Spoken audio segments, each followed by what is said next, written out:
how to add YouTube shortcuts on your Android device. So hello guys, welcome back to my YouTube channel. In this quick tutorial I'll be showing you how you can easily add a YouTube shortcuts on your home screen of your Android.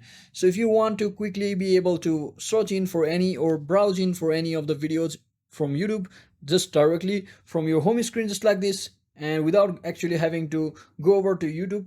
So in that case, what you need to do is just long press on this any of the screen right over here in the blank space, and you will be seeing this option called widgets. Just tap on this. So once you tap on it, as you can see, well, it might be depending upon the different issues. So if you are also using Samsung device just like me, so it may appear over here just like this.